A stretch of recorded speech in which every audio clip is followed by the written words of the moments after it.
Hey guys, so in this video I'm going to show you how to get the perfect shave. I'm going to go over everything from start to finish, so stay tuned. I promise you'll learn something new.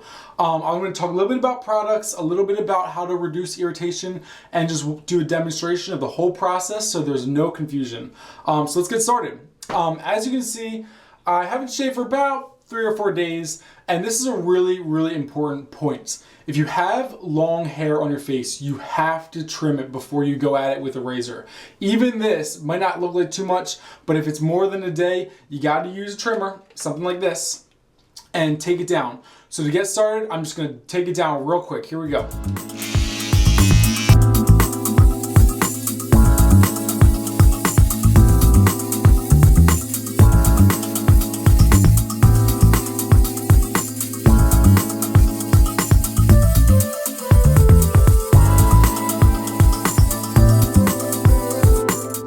That was easy. I absolutely love this thing, and if you want more information on it, definitely check it out at my blog. I'll put a link to the posting below this video, but this thing's awesome. You can cut the hair on your head or the hair on your face or the hair on your body or anything you want, and it's really cheap and totally reliable, so definitely check that out.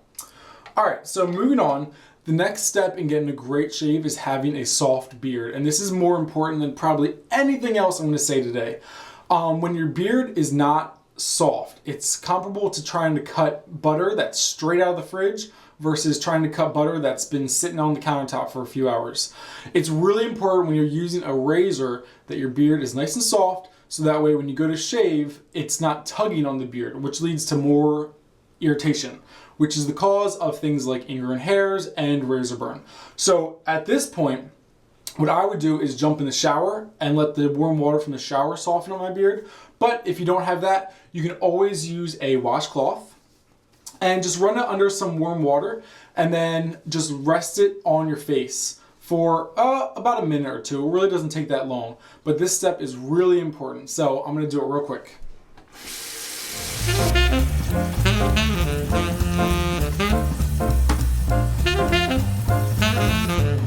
Not too hot because you don't want to burn yourself. So just let it air dry for a second, fold it in half, and then just rest it right on the areas that you're going to shave.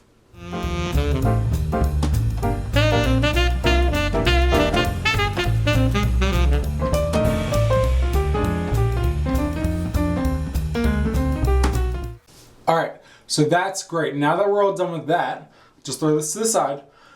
If you were showering beforehand, it might not be a bad idea to wash your face before you give yourself a great shave. Some people think that, washing your face helps raise the hairs away from your face. Personally, I don't find it exactly necessary, even though I do typically wash my face.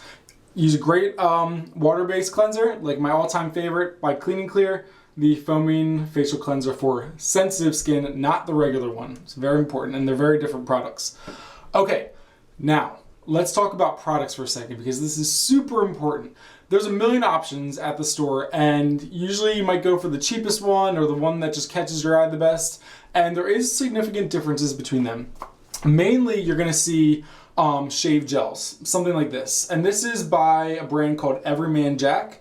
I've only seen it for sale in Target, but I actually really like their line of skincare, so I do purchase them. I've tried their gel, and I've also tried their shave cream.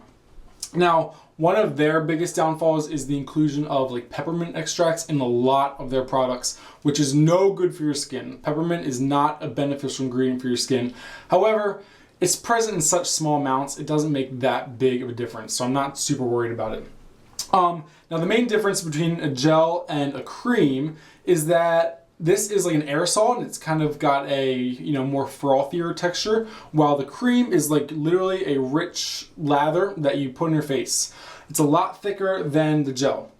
The one reason that I personally prefer creams over the aerosol gel is because a lot of times the gels have a lot of alcohol in it.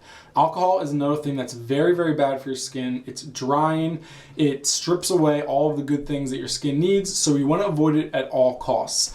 I actually didn't realize that the shave gels, and almost all of them have a good amount of alcohol. It probably has something to do with, you know, the gel texture and the formulation specifically for this packaging. So if you can, find a good cream and you'll be a lot happier because these do a better job at keeping your skin moisturized. So that's what I'm going to use today. Let me just wet my face real quick before I move on to the next step because it got dry in the meantime.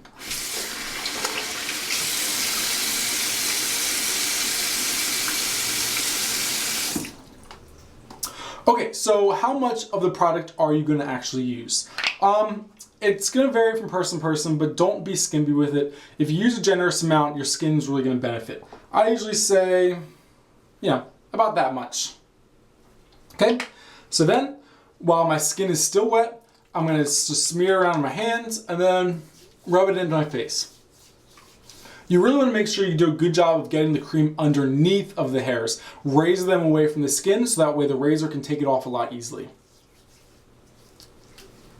Okay, so when you're putting it on, rub it around, and then the last stroke you want to do before you rinse your hands off is just an upward stroke like this.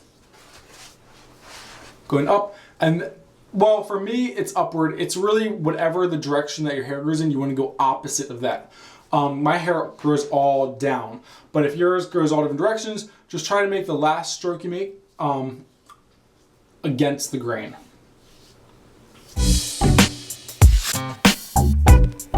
Okie dokie, let me rinse my hands real quick.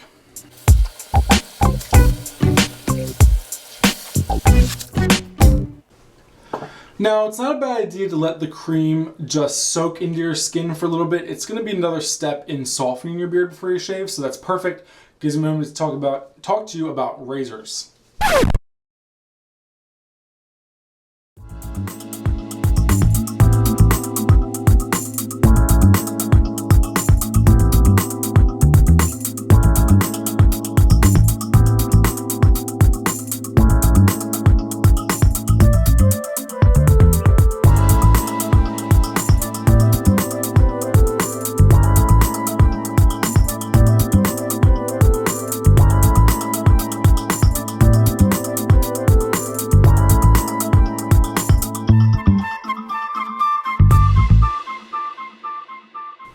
You want to make sure that there's no hair or debris stuck in between the blades. You want to make sure they're not rusted, and you want to make sure that they're not bent. Okay, so it's a very important step. Always inspect your blades before you give yourself a shave. Then we're going to wet it with, you know, pretty warm water, not hot water, but you want the blades to get nice and warm because it's going to contribute to keeping your skin nice and warm as you're shaving. Okay. So, when it comes to actually shaving your face, you want to use a very, very delicate touch. And that is really important because if you're pushing too hard, you're going to be scraping your skin with the blades, which leads to irritation and cuts, nicks, things like that that can also contribute to razor burn and rashes after shaving. So if you have that problem, I recommend holding your blade like this with only 2 fingers. For me, I've been doing it for a while, so I'm very comfortable with it. But if you have that problem, you realize you're pushing too hard on your face, only hold it with your finger and your thumb and your pointer finger. And that'll help you realize that it doesn't take that much pressure to take off the hair. Start in areas that are on the outside of your face and then work your way towards the inside because the hair is the thickest, and by doing that it'll give the shave cream or shave gel a little bit longer to soften the beard. Okay, you can go over each spot more than once, but don't be excessive with it. Just 1 or 2 swipes, rinse your blade. 1 or 2 swipes, rinse your blade. Okay, so watch me, it's going to be kind of like time lapse and go really fast.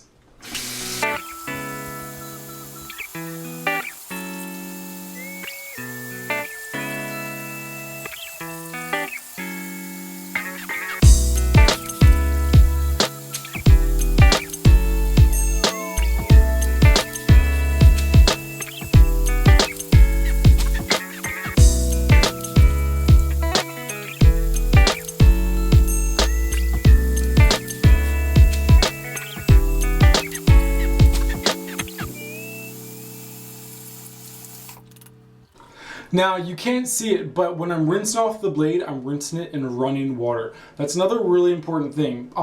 Never ever fill the basin with warm water and then just like swoosh your blade around in it. That is just the most like awful thing I could ever think of, because sinks aren't that clean and people spit in there and they wash their face and they wash their hands. You're filling that basin up with warm water and then sticking your blade, which needs to be clean, and rubbing it around in there, rinsing it off, and then putting it back on your face, which then makes very, very close contact with your skin. It's a great way to get a nasty infection, including staph infections, which happen in the bathroom, and also getting athlete's foot on your face. If you ever drop your razor, do not pick it up, especially in a public place, and then use it. Just get rid of it and get a new one. I've seen people that had nasty rashes on their face and they didn't really understand what it was. And turns out it was athlete's foot, that they dropped the razor, they brought it up to shave their face, and they got an infection on their face. So infections are something you definitely want to consider when shaving your face. One other thing, I'm not tapping my razor on the edge of the counter. That's a great way to bend the blades and get them out of whack, leading to a lesser quality shave. So don't bang them, just rinse them under the running water and you'll be okay. Now let's shave the center of my face.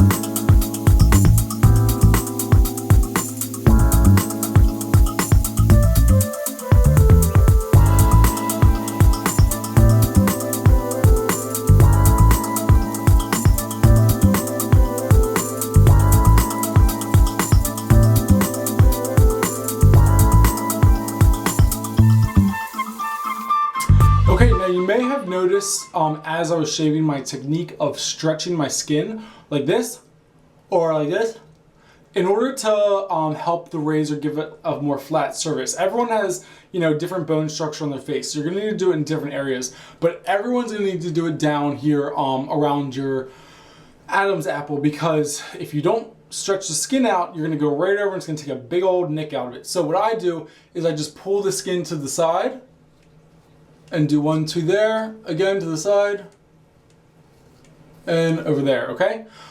Same thing going around your chin. You can kind of go like this sometimes, like that, and that really helps me get like right underneath my chin, which can be hard sometimes. In order to make it really nice and smooth and uniform with the rest of my face. Just feeling around, I don't think I missed any spots. So now, you definitely want to rinse the shave cream or shave gel off of your face.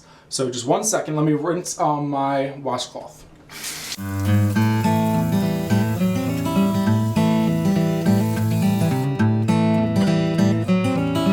Going with the grain of your hair, just wiping off all the gel.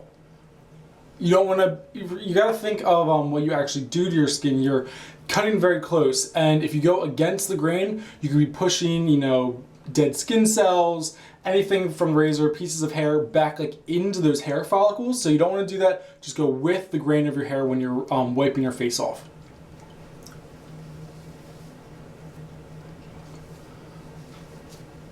Okay, so that's the basics. Now in terms of what to do after your shave, you can follow up with a great moisturizer. I love this one by CeraVe. It doesn't have sunscreen though, it's not great for the day. And I love this one by Clinique. It's their Age Defense Hydrator.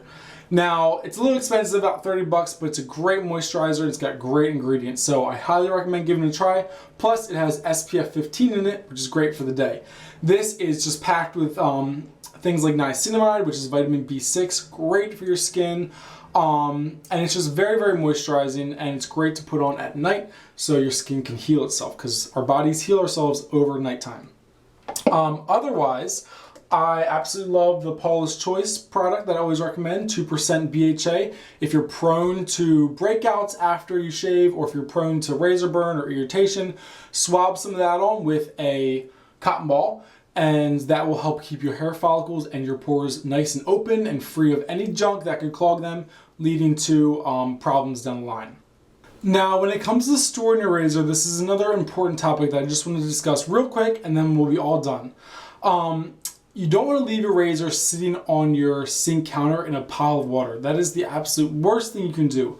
what's going to happen is it's going to get rusty, it's going to collect bacteria, and it's just going to be no good. If you pick up that razor and give yourself a shave, you're going to have a horrible outcome and potentially get a nasty infection. So what you should do is store it in some kind of space where it can air dry, either vertical or horizontal on something like this. And that's something I actually really like about Gillette, is they give you these little trays when you purchase the razor to actually store your razor in it. It gives it plenty of space to air dry, it protects the blade so you're not going to cut yourself or cut somebody else, and you can kind of put it in your bathroom closet. It'll be fine until you're ready to shave again. So I really like this, or you can leave your razor vertical in something similar to that. Just keep it away from the sink, away from splashing water or anything that could, damage it, or someone could reach their hand in and get cut. You don't want any of that.